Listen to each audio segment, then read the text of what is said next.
Studying Earth's Magnetic Personality, presented by Science at NASA.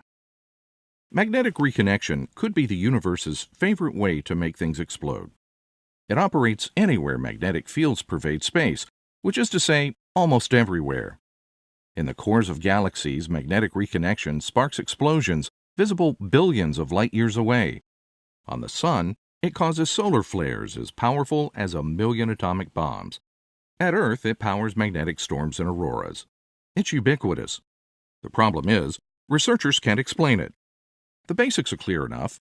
Magnetic lines of force cross, cancel, reconnect, and bang! Magnetic energy is unleashed with charged particles flying off near the speed of light. But how? How does the simple act of crisscrossing magnetic field lines trigger such a ferocious explosion? Something very interesting and fundamental is going on that we don't fully understand, says Jim Birch of the Southwest Research Institute. NASA is about to launch a mission to get to the bottom of the mystery. It's called MMS, short for Magnetospheric Multiscale. It consists of 4 spacecraft that will fly through Earth's magnetic field, or magnetosphere, to study reconnection in action. Earth's magnetosphere is a wonderful natural laboratory for studying this phenomenon, says Birch, the MMS principal investigator. Slated for launch on March 12th, the 4 spacecraft were designed, built, and tested at NASA's Goddard Space Flight Center. Each one is shaped like a giant hockey puck, about 4 meters in diameter and 1 meter in height. In space, however, they are much larger. After launch, the spinning spacecraft will unfurl their electromagnetic sensors, which are at the end of the wire booms, as much as 60 meters long, says Craig Tooley, MMS project manager at Goddard.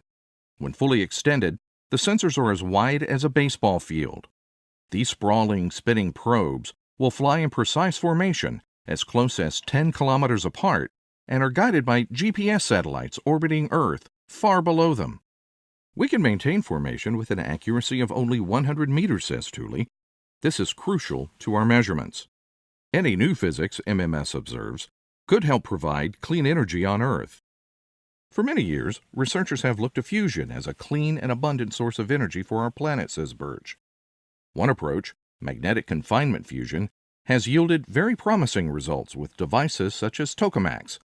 But there have been problems keeping the plasma contained in the chamber.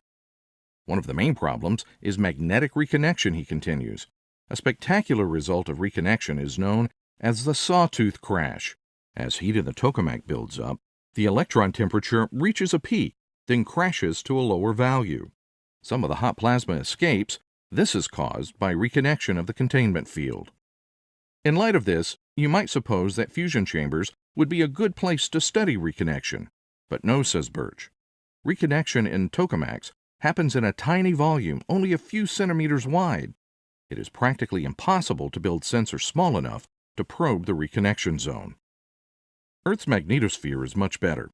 In the expansive magnetic bubble that surrounds our planet, the process plays out over volumes as large as tens of kilometers across. For instance, when reconnection at the Sun propels plasma clouds toward Earth, where additional reconnection events then sparks auroras. We can fly spacecraft in and around it and get a good look at what's going on, he says. That is what MMS will do, fly directly into the reconnection zone. The spacecraft are sturdy enough to withstand the energetics of reconnection events known to occur in Earth's magnetosphere, so there is nothing standing in the way of a full 2-year mission of discovery. For explosive updates, stay tuned to science.nasa.gov.